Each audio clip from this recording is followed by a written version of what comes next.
Okay, so as an introduction to animal science, no, we have to learn ano yung mga of course when we speak of animal science, it's a branch of the basic science na which is biology, no, the study of all living things. And under biology, that could be divided into um the study of plants or botany or the study of animals, no. And for specifically for agriculture, we call it animal science or animal husbandry. So under animal science, we have here some mga economic utility, no, which are like for example, how do we use various animals, no, in our everyday life. So first we yung animals natin are source of food, no? Like for example, yung chicken, of course, ox, but it's more on other countries. Yung buffalo, or it could be yung ating carabao or yung ating cow and swine and others, no? Or sometimes as protection, security, or guide, like yung mga aso. And as working for farming, working, or like for example for transportation like yung horses, no, and carabao sa atin, pero the rest for others they use like for example um yung ano, no, kanang cow. So for medicine, no, ginagamit din natin yung various animals, no, for our medicine sa human medicine or even other animals. And as pet, no, parang um, recreation natin, like the dogs, the cats, birds, and others. Also for sports, no, kanang horse, back riding, and unsa pa ng kanang race sa horse. And mostly for research as well. Like for example, in our course, um since ginagamit natin siya for food production, then we always do research in order to achieve more or greater production of animals and more efficient production ng animals natin. And much more, no, other like for example, ginahimo na to siyang like for rabbits and also for mice. Ginahimo na to siya for sampling and medical use ng ating medicines. Clothing, aesthetic use. So there have been many controversy na with regards to the use ng mga animal parts for our for kanaganing mga mahal masyado, no, na mga bags like LV, no, and others. And other uses, there's a lot actually, and these are just few of ano, the uses. So for now, I'd like to ask you again to identify ano itong mga farm animals natin with their scientific names. So pakibasa naman, mauna naman si ano, no, si Mark naman this time. Mark, pakibasa sa scientific names ng ating animals.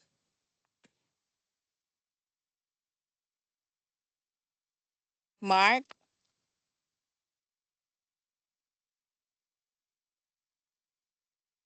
Andyan ba si Mark?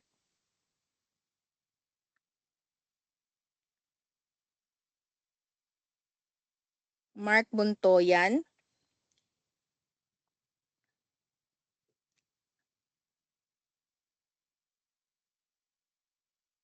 Marky?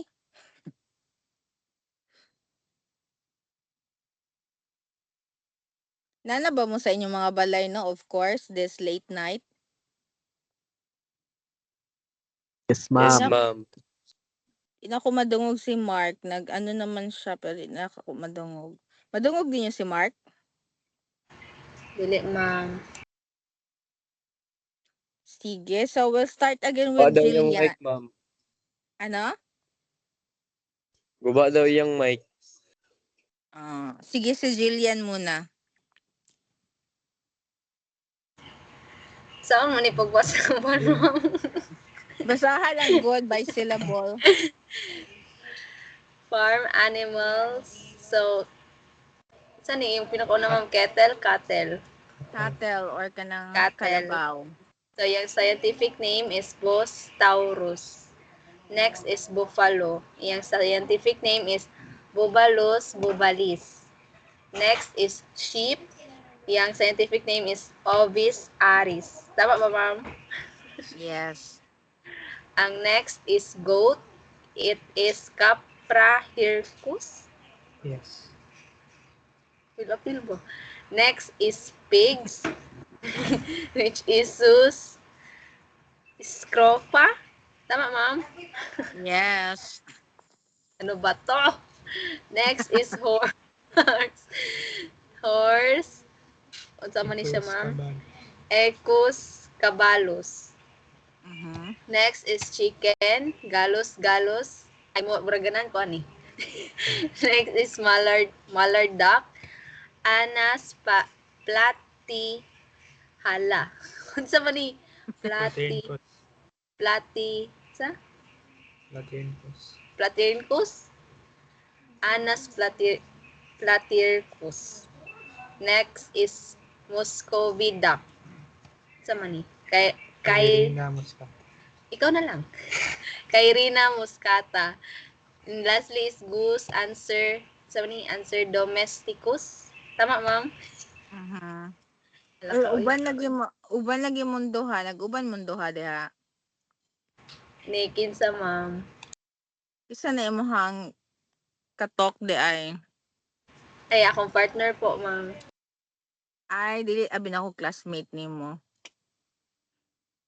Sige. So, those are just Char. few na mga scientific names of farm animals. And these are just few. Sabi ko nga, few lang.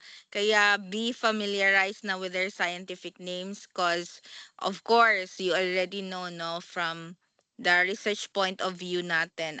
I know all of you have already undergone your research and maybe if it's not really scientific or experimental, the we have to blame talaga ko Carolus Linnaeus.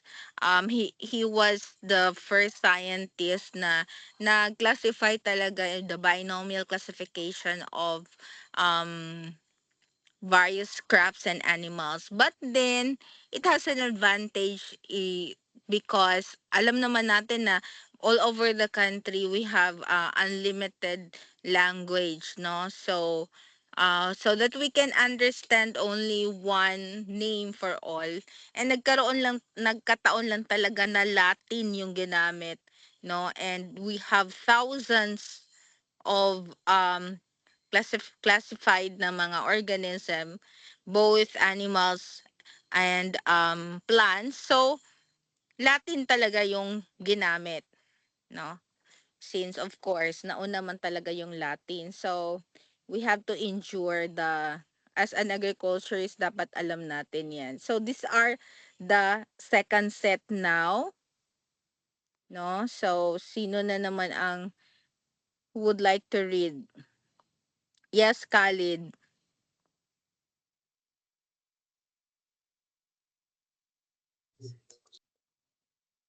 Wait lang, ma'am. Ma'am, kaning ano? Turkey. Turkey, Milyagris, Galopavo, Pigeon, Colomba, Livia. Saan ni pagbasa, ma'am? Guinea fowl.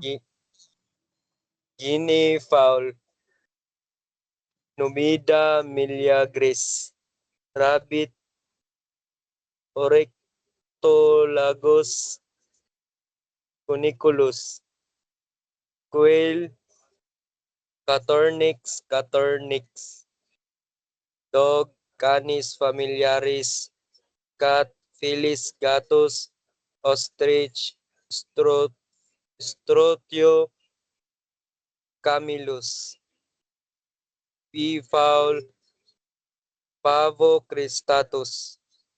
Very good, no? So, ingon gani daw ni Sir Eugene, marag nag-action na mo og kanang mag-shift na daw mo, tinuod daw na, ingon ni Sir Eugene. So, Hapit na joke ma'am. ka. Atik ra mo eh. So, hopefully, joke lang na, no? Nagpa-impress lang si Sir Eugene sa inyo mo nang giklasihan mong taman. But ay kabala ka kay, kanang if matagbaw na mo sa iya, ha? No, tagaan na mo niya og space. So, those are, again, no, mga other set of scientific names. So, but still, there are a lot of scientific names that, kasi this is just animal science one, so parang introduction pa lang siya for all. But for animal science 2, or especially kung specialize na mo or mag-major mo og animal science, so you will be learning the different breeds and the different scientific names of each type of animal, whether livestock siya or poultry siya or kanang mga ruminant animals, small and large ruminants. So, we have also some terms na ginagamit lang natin for agriculture, no? Let me again ask you to read, Clark. Yes po, ma'am. A. Cattle and Carabao. Bull. Male breeding ox of any age. Bull calf. Young male calf under 1 year of age. Bullock. Usually a stag of for draft purposes. Calf. Young ox of either sex under 1 year of age. Cow. Mature female ox, one that has given birth. Carabao. Carabao bull. Caracao. Mature female carabao. Carahifer. Young female carabao under 3 years of age. Yes, thank you, Clark. So, ito yung mga terms na dapat natin tandaan, especially in the field of animal science. So, as an agriculturist, hindi mo pwedeng sabihin lang na, although pwede mo nga sabihin, no, yung, no, yung mature na female carabao or yung young female carabao na under 3 years old, meron yang siya mga term, like for example sa atin, no, 'di ba? Meron tayong tinatawag na bunso, binata, dalaga. So sa animals, it is also applicable. Like when we say bull, no? Male talaga 'yan, no, na under the cattle family and or the carabao family. So, pag may dagdag na siya na calf, ibig sabihin may bata or binata, no? Pag may calf gani, binatang lalaki na cattle or carabao, no? Pag calf lang, any sex siya therefore, no? Pero pag cow, so partner ng bull ay cow or female. So, and pag caracao, carabao na siya, no? So lahat ng may ng cara. So when we say carabul, carabao na kanang lalaki or bull. Pag sinabi naman nating heifer, so usually kasi kung calf siya, under 1 year siya. Pero pag heifer, it's either heifer lang, so kung cow, kung cattle siya, cara heifer. So under 3 years old siya, no?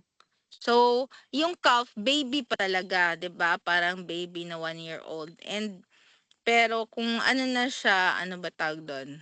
Kanang teenager siguro, something like that kung sa tao. So, heifer siya, no? So, some more, please. Si Andre, can you read please? Yes, ma'am.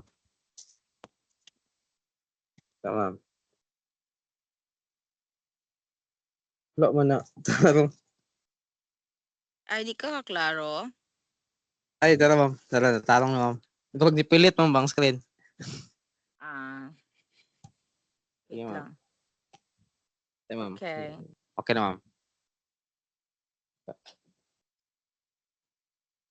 Ito na eh. Heifer, young female ox under the age of 3 years, usually one that has not yet given birth.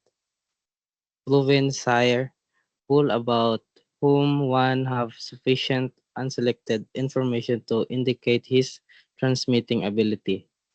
Ox, remnant member of the bovine family or sometimes the male used for draft purposes. Stag, male male ox constrated after sexual maturity. Steer, male ox cas- castrated before sexual maturity. Okay, very good. Thank you, Andre. So, ayun no, sabi ko pag heifer siya, dalaga pa siya. And then we also have the so-called proven sire, yung lalaki naman na kanang meron siyang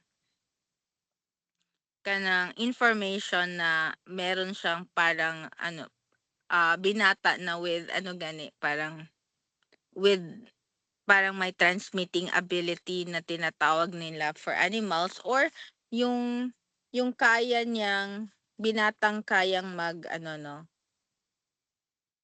magpaanak, something like that. So pag ox, it's either carabao or yung ating cow.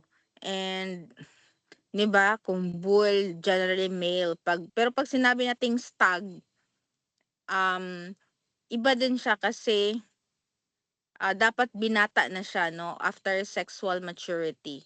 Pag steer naman, I mean castrated, when we say castrated, ibig sabihin gikuha yung itlog. So sa animal science ninyo, part ng ating activity is we'll have a lot of activities on mga reproductive system. So, ang mga laboratory exercise ninyo ginagawa ko pa, pero usually ang lab exercise ninyo ay like mag-identify mo og katong mga intestines ng mga different animals, starting with chicken, of course, and then swine or pig, and then carabao, ay not really carabao, cow, no? Yun yung pwede niyong mabili kasi sa ano, sa mga slaughter, and perhaps we can also visit any slaughter house dyan sa Tagum City, so you know how they do the slaughtering of animals. Otherwise, we can just do the ano no, the chicken. And so, also, magkolekta mo, no? I'll be requiring each of you na magkolekta ng castrated egg of usually pig man ang ginagawa natin, no? So, dapat alam nyo din paano mag-castrate ng pig. Pero, usually kasi, like what happened, no? Kasi hindi naman talaga ako animal major. Pero, I remember in college, what I did is sikreto lang nato ni ha. Wala jud ko nag-ano talaga, nag-castrate kasi yung aking boyfriend ay animal. So, animal pud jud siya. So, kanang siya ra akong ipa-castrate, diba tikasan kay ko. But anyway, ang requirement lang man talaga is makuha yung itlog, no? Ng baboy, ng piglet. So, ginagawa yan for pig para mas madali sila malaki sila, no? Kasi kung halimbawa kasi ang growth and then hindi mo kunin yung itlog, so nasa like tendency na mag-uwag or sa tawag na maglandi. So kung maglandi sila, affected yung kanilang growth performance, no? Like sabi nga, tinood gyud ang ginaingon nila na kanang kumamayat ka, naglandi ka, 'di ba? Na sila ginaingon yung mga matatanda, totoo 'yan, no, in animal um tendency. So going back dito sa castrated, no, ang pagkunin yung itlog ng ng stag after sexual maturity. So stag ang tawag sa kanila. Pero kung before, steer lang, no? So kailan ba mature yung, for example, let's say yung baboy? What month ba siya mag sexual maturity? Ilang buwan?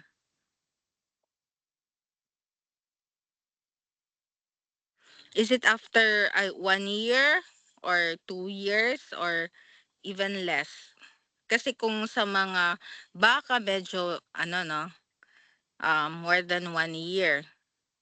Pero sa mga baboy, usually ansa? Kisay na ibaboyan dere.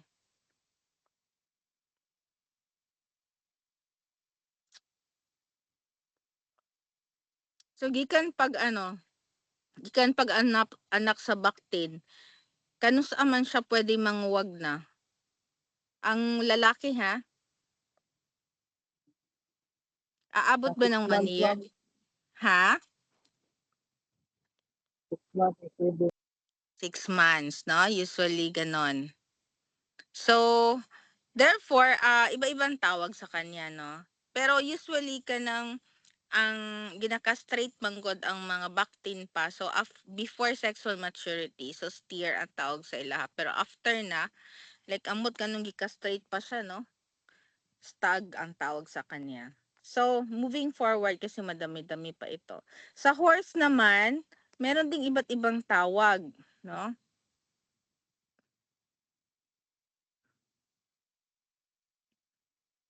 Yes, Eden. Can you read, please?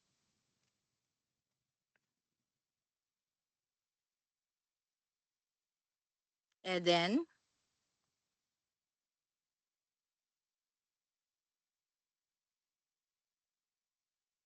Natulog na ni si Eden ba? Mo, lagi na. How about Angelo?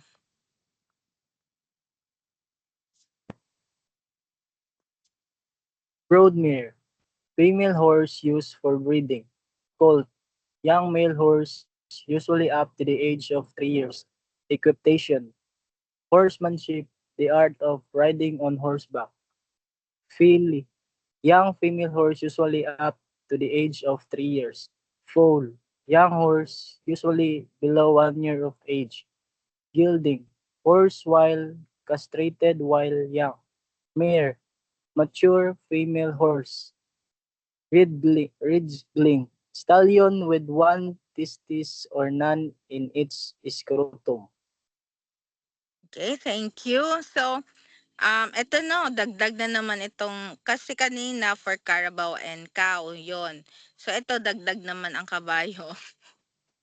So, ganito talaga, no? Masasanay lang kayo actually. But these are actually vocabulary already. Kasi, these are not only sa animal terms or kanang for agricultural terms. So, nakasanayan na, just I have said, no? Sa human, we also have different names for particular age at saka particular characteristic. So, for horse, for example, no, when you say babae na pang-breeding, so mo ng parang mare. So, pang-breeding man siya, so brood mare. And kung lalaki talaga, colt, no? And kung mahilig ka mag-horseback riding, ang tawag doon ay equitation. And therefore, ang tawag sa kanang under 3 years old na female horse ay anyone? Yung batang babae na horse. Ayan, no? Filly. Filly. Very good. And pag naman siya, any sex pero below 1 year of age, ang tawag sa kanya ay One, full. Yes, no. So Full. just familiarize, and to familiarize all of this, you just have to read it twice or thrice hanggang nasusuka na kayo. No, so that's how we memorize the terms. So, meron din tawag again, no? Kung kanina meron tayong stag, meron tayong steer. Ang horse naman ay may tawag din pag ginaka-straight mo while young pa. So, ang tawag din ay gelding, no? And yung babae, of course, ay mare. And then, pag isa lang, pwede ba yun na isa lang? Yes, ridgeling daw ang tawag, no? And in continuation then, no, we also have swine. Pakibasa ulit. Um, Khalid.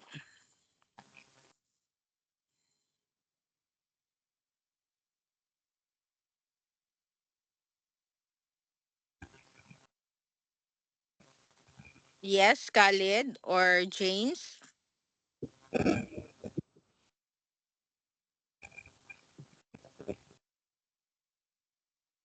Ay, an ko sila. Dili ko kadungog sa inyo ha.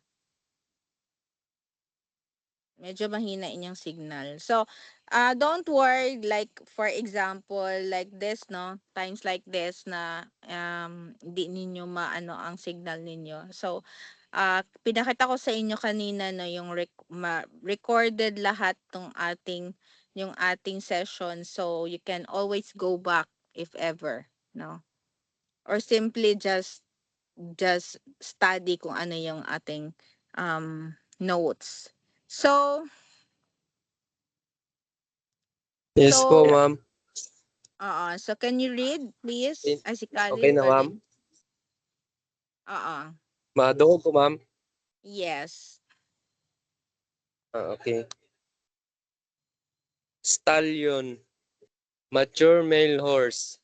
Stud horse. A stallion used for breeding purposes. Yelled male or dry mare. One which has not produced any young during the breeding season. C. Swine. Boar. Male pig of any age. Barrow. Male male pig castrated while young. Gilt. Young female pig under the 1 year of age. Litter. Group of pigs born in one farrowing. Litter size. The number of pigs born in one farrowing. Okay, thank you very much. So, yun no, pag lalaki na na horse, so stallion, 'di ba? Very common yan na vocabulary. And kaso medyo yung stud, although you have heard it, but it's for breeding purpose na um stallion or lalaki.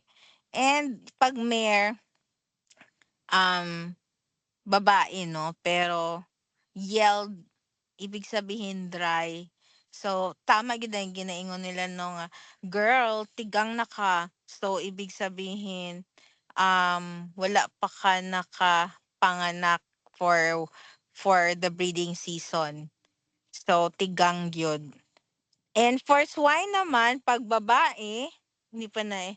Pag lalaki pala, of course, very common boar, no?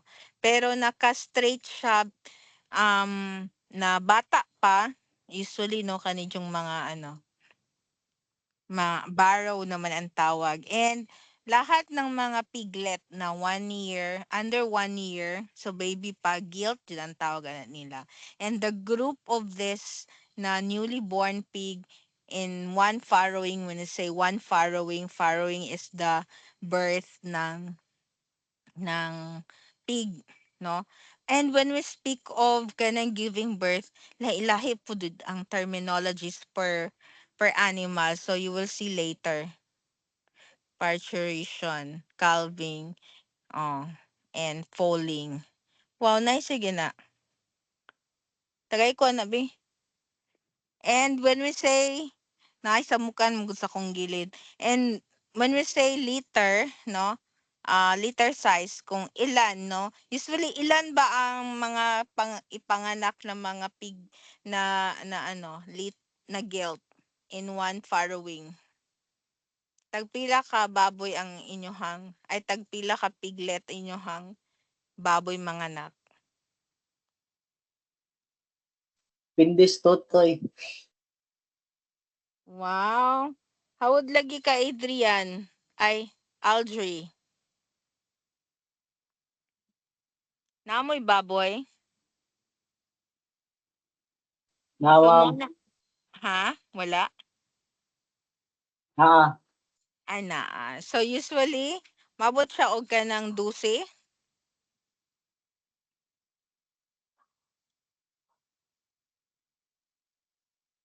Unsay pinakadaghan? 14 ma'am, 16 daw, kay ma'am. 14 ra may tutoy sa anay. 16 daw, ma'am. Ay, galing, no? Mga very good kay mo. So, no, bilisan ko lang kasi kanang para dali ra ta mahuman. So anyhow, natawag ko na ba lahat? Ma'am, wala pa ko ma'am. Sige, ikaw naman. Sige, ma'am. Shoot. Young pig either or of sex. Weighing approximately 60 kilogram. So, mature female pig, the one that has given birth. Stag, a male pig castrated after sexual maturity. Suckling, young pigs from birth to weaning. Weanling, young pigs separated from the sow, about 5 weeks old. Yes, thank you. Ryan ni siya na. Siya na. Tagay ko no.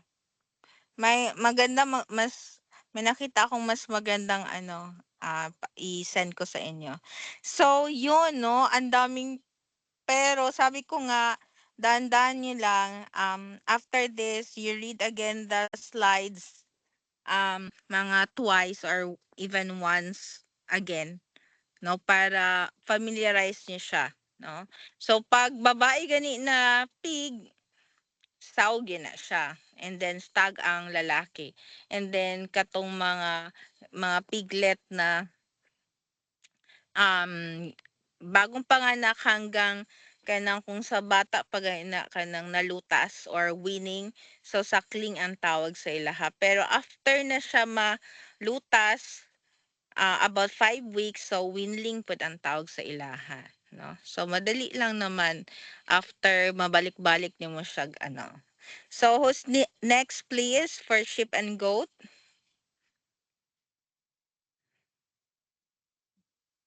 Sino pa ba ang Ako ma'am. natulog na? Okay, James, please.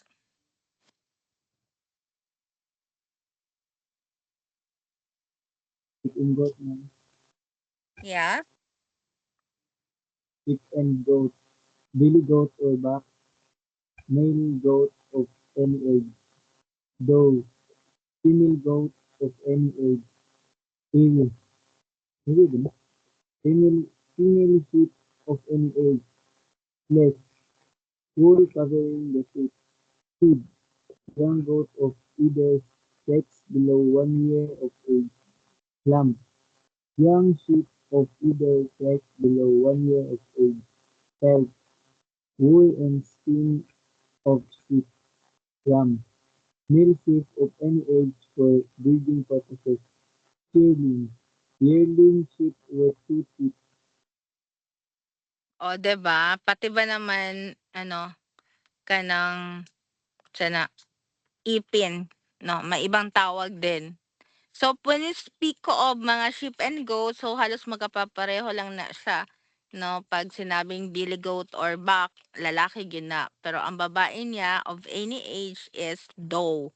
And hindi yan iwi ha, but justifiable na iwi yun yung ang atong pagbasa. Pero the correct pronunciation for that is you, no? Yes. And that's female. And then, kana ganing ginagamit natin na wool, like, para sa mga tugna, no, fleece, that's the covering ng ship. And, madali lang ano, no, i, so na, i-recall ko anong tawag doon sa kanang below 1 year old na goat. Kasi, kid, pareho lang po sa tao. But, of course, you have heard already na Mary had a little lamb because, 'di ba? Kasi kanta 'yan. So unisex siya, below 1 year naman. Pero sa sheep, ang goat kasi is kid, no? And then yung wool and skin ng sheep is meron ding sariling tawag, no, which is pelt. And basta for breeding purpose siya, ang lalaki na sheep is ram, and yung may dalawang teeth na, no, na sheep is shearling. So, some more pa?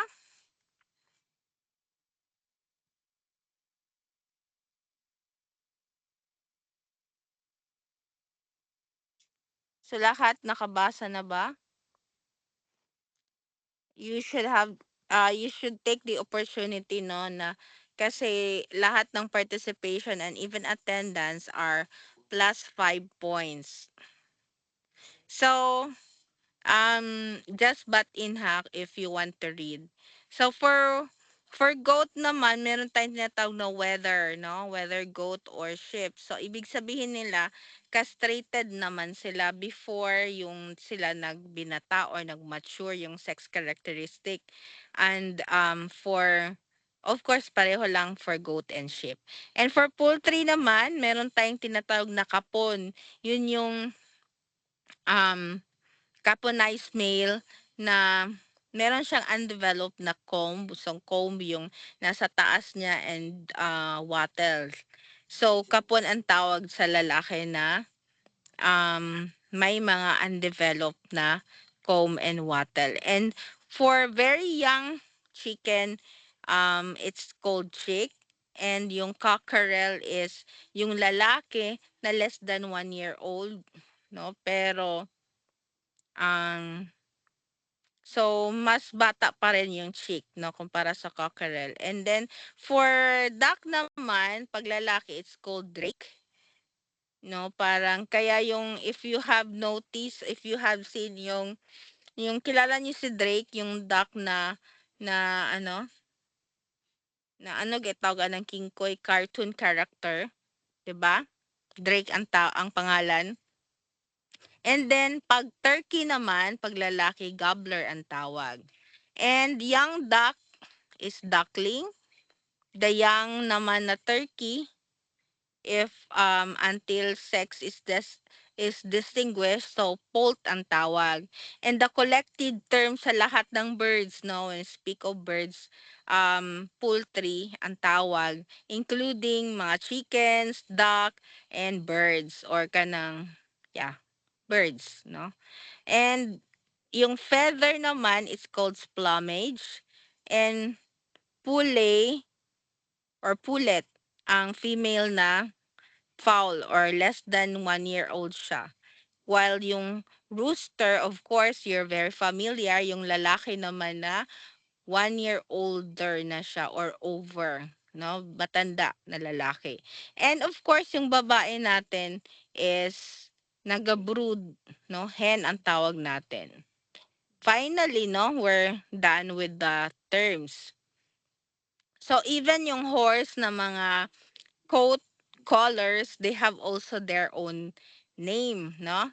Or yung basta color, no? So meron tayong bay, dark bay, blood bay, chestnut, gray.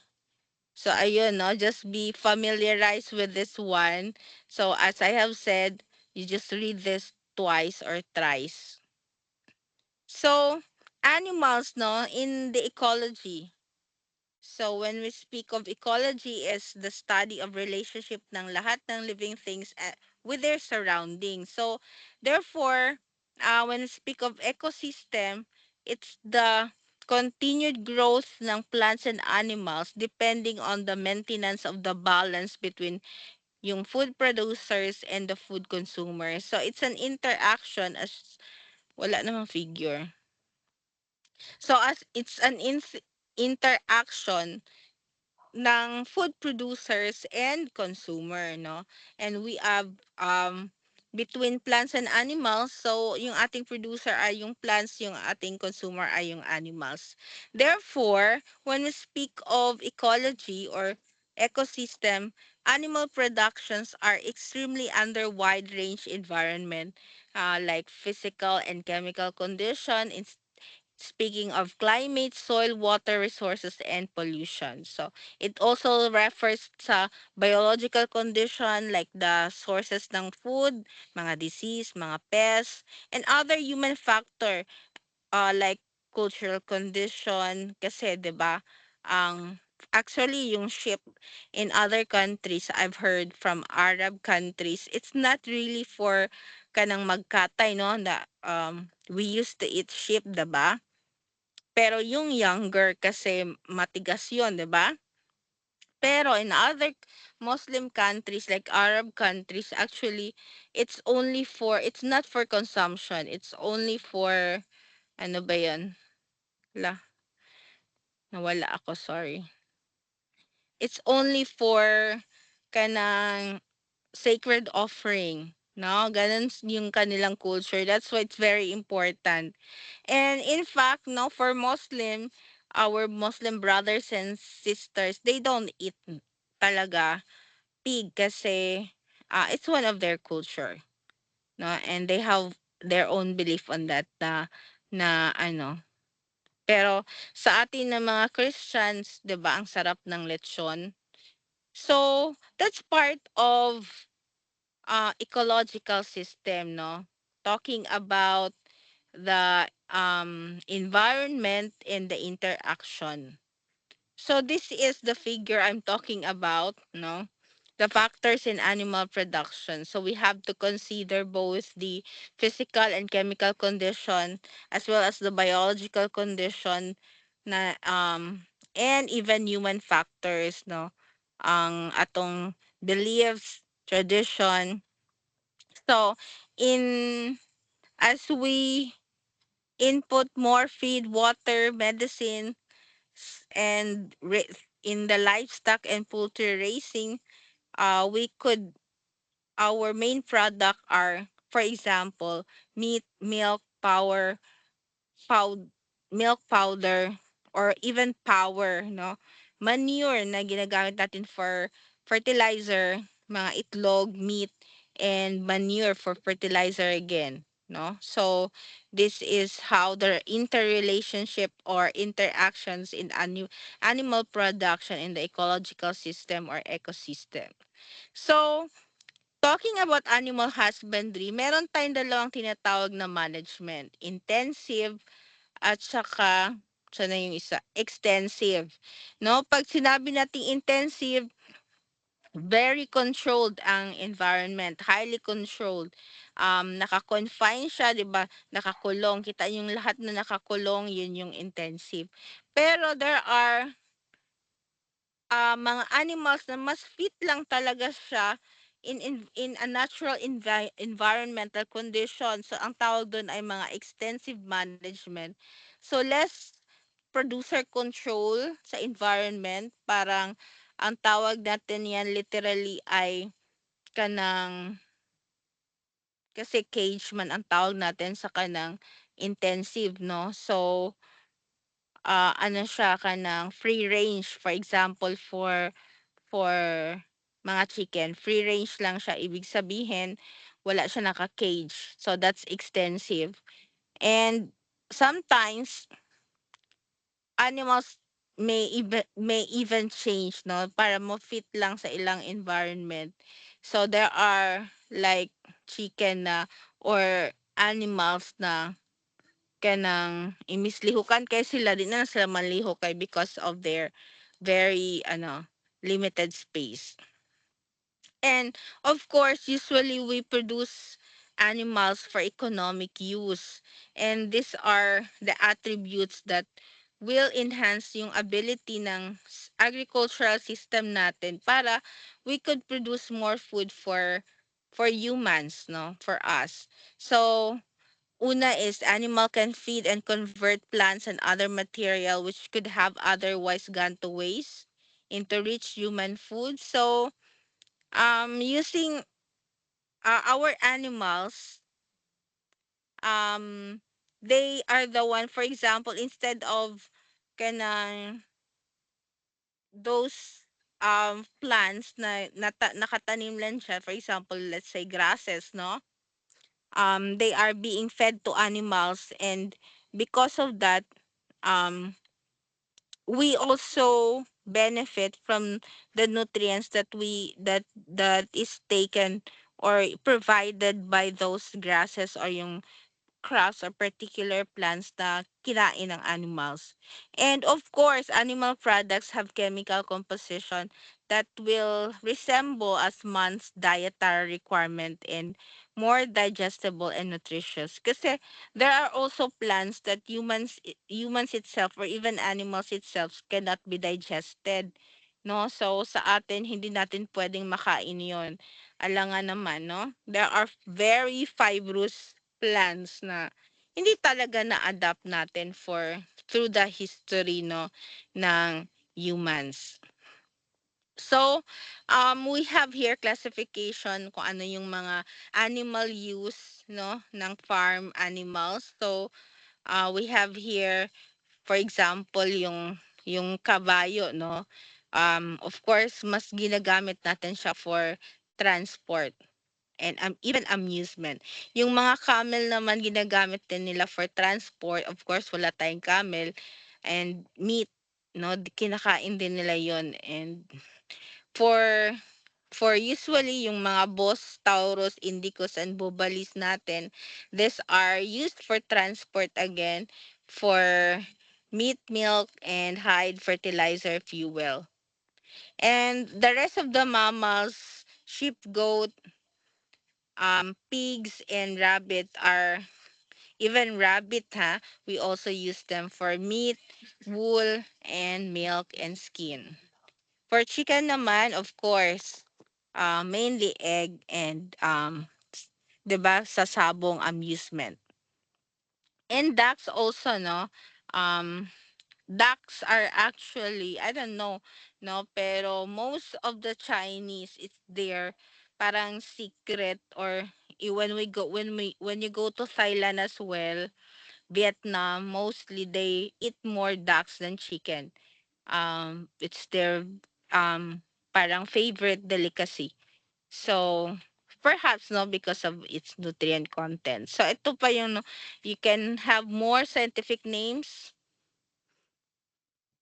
and mga various common terms applied to animals and other, for example, para to differentiate the cattle, buffalo, and sheep. So pag sinabi nating group of animals, so herd yung tawag nung cattle and buffalo, well, flock naman sa sheep. Pag adult male and adult female, so magkakaiba din sila. So you can see the difference here, young male and female, newborn, at saka kung ano ang tawag sa kanilang meat, no? Pag sheep siya, of course, mutton, and cara beef or beef. And ano naman ang tawag sa castrated meal?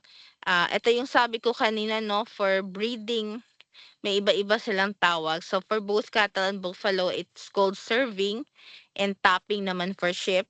And for parturition or panganganak, so calving ang tawag for cattle and buffalo, or lambing for sheep. Ayan. Pa yung Mary had a little lamb. And offspring with mother, it's called calf at foot, and suckling sa sheep. So, ito yung tanong ko kanina, no. Anong age ba na magbinata or puberty ang tawag? or ready na siya for sexual intercourse, no? For cattle, so that's 8 to 10 months before pa mag 1 year. And for buffalo naman, for carabao, medyo dugay kay sila magbinata, no? Or magdalaga. So usually nasa 2 years and more. And for sheep naman, nasa 5 to 7 months. So pasok yung answer kanina, no, na 6 months. And when you say estrus cycle, yung in-heat ba, yung malandi yung ano, just like sa humans, no?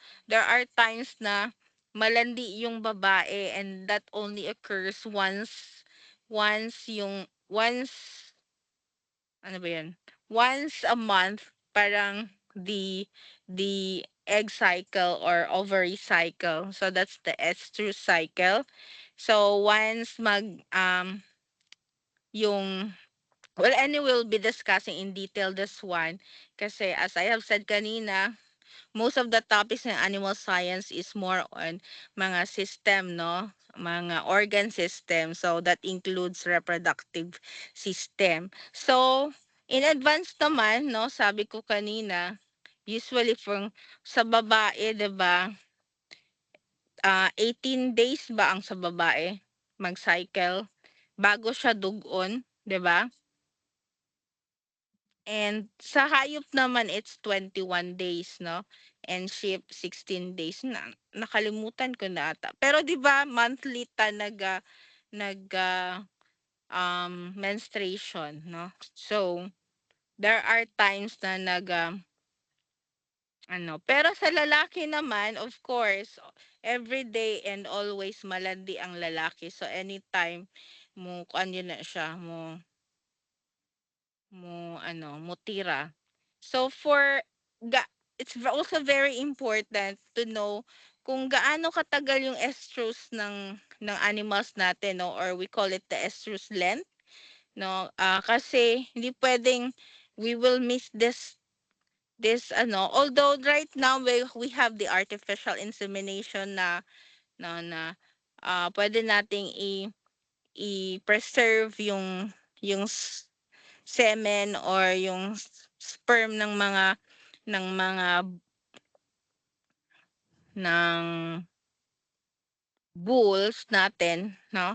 And and and this can be kanang sana preserve in a liquid nitrogen, so para sa artificial insemination or AI. Pero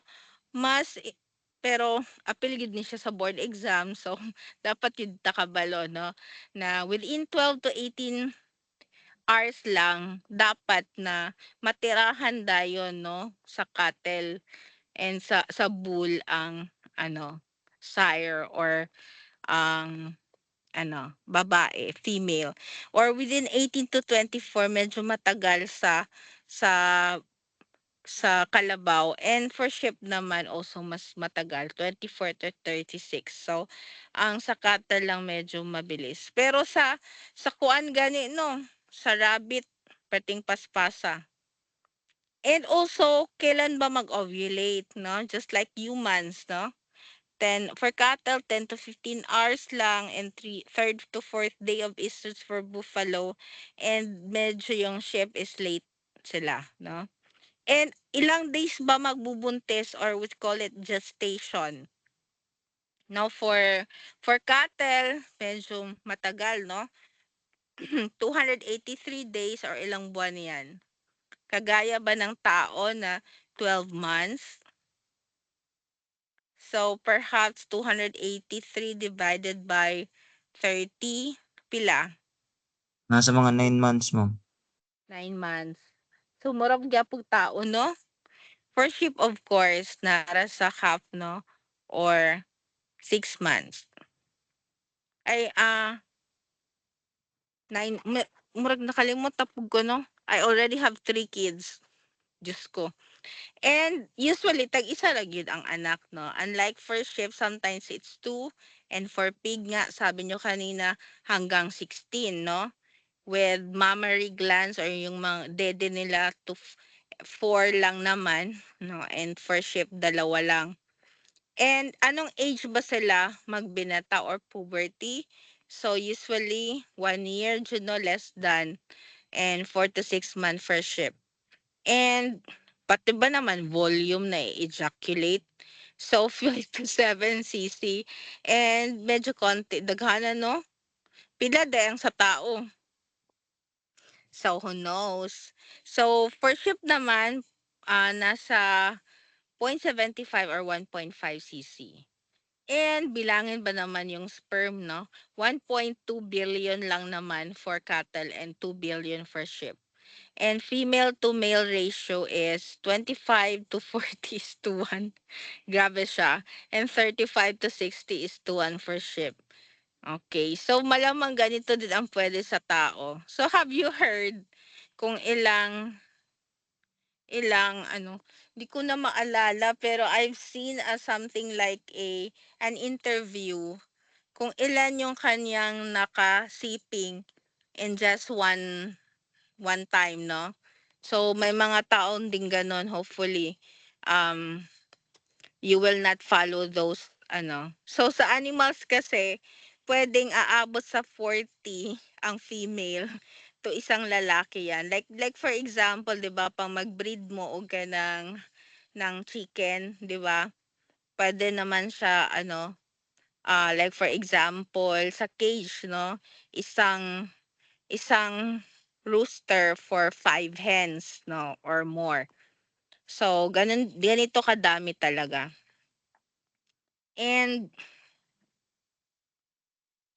for temperatures, no? Normal temperature, heartbeat, and so on. So ito yung mga data. And expected productive life years natin will up to 10 years for cattle, 20 for buffalo, and 6 to 8 years long for sheep, no? Kaya dapat ihawin na yan sila. Pag hindi na gani productive, ikal na ang tawag, no? Ayan. So, okay, konti na lang. So, in continuation, may iba't ibang tawag again, yung ating group of animals for swine, for goats, swine, and poultry. Naulit na to. Sheep kasi to ganina. So, continuation lang ni siya, for example, actually. So, gi-classify lang niya again, no? Please read this again for you to be familiarized. So, hindi ko na ulit-ulitin, no? Yung, like, for, yung meat lang, no, for goat, we call it chevon. For swine, of course, we call it pork. And kapon for poultry na meat. And, yes, for goat, medyo ganun pa din siya, no? Kagaya ng sheep, kasi magka-family man lang sila. So, nasa 10 months, 7 to 10 months. But for swine, 4 to 7 months and 4 to 6 months naman for poultry. And estrus cycle nila is every 20 days pareho lahat. And the length is 34 to 38 hanggang 72 hours. Ayan. But, yung kanilang, yes. For first wine, ang naalala ko, 11 naman. 3 months, 3 days. Tama ba yan? 3 months, 3 weeks, and 3 days. That's 114 days. No? Sa swine. Naalala ko pa. And dapat kasi before you take the board exam, memorize mo ito lahat, no? If not, familiarize na talaga. So, speaking of female to male ratio, ganun pa din, no? Hanggang 50 kakulbaan. Eh. And for chicken, pwede 10 to 15 is to 1. No? And productive life to 10 years ang goat and 8 years naman sa swine. Sa poultry, mabilis lang kasi. So, in the end na ba to? In animal science, the challenge to all of us, for us, is to be able to meet our local need for food and other essential products from animals in most economical and efficient system of production without endangering our environment. So that's the sense here, no? Learning everything, but for all for food production, for more food production because the main reason talaga natin is our population is fastly increasing, but then ang food natin hindi siya ganun kabilis mag-produce ng food. Kaya we have to innovate things para as an agriculturist, this is our main challenge na to feed no the global demand for food. And as you can see naman, no, there are a lot of news na as much as we are very we have food to eat right now, lahat tayo hindi, or there are people na hindi naman naghihirap sa pagkain. Pero there are also, like for example in other countries sa Africa, like Sudan and other parts, talaga food shortage and ano tawag nila doon? Sh- it's not only poverty but it's really lack of food supply is happening. Kaya 'di ba maka-guilty minsan no na busog kay ka pero there are other people who are actually kanang um suffering hunger. So that's it no, hopefully we are actually more than 1 hour na no, sige lang. So any questions so far? Medyo mahaba-haba lang siya pero yung quiz natin is assignment lang naman siya no. Very simple, i-memorize nyo lang talaga lahat ito. Joke lang. Wala na idungag ka na, ma'am. Actually, konti lang ni siya ha, idugangan pa na ako. It's not actually no for you to para mas may nakita kasi akong slides na mas madali niyong ma-remember yung term because sa picture pa lang niya daan nun marag na siya kanang illustration na siya nga kung unsay name niya, for example. So i-forward ko mamaya. So yun lang for this evening no, and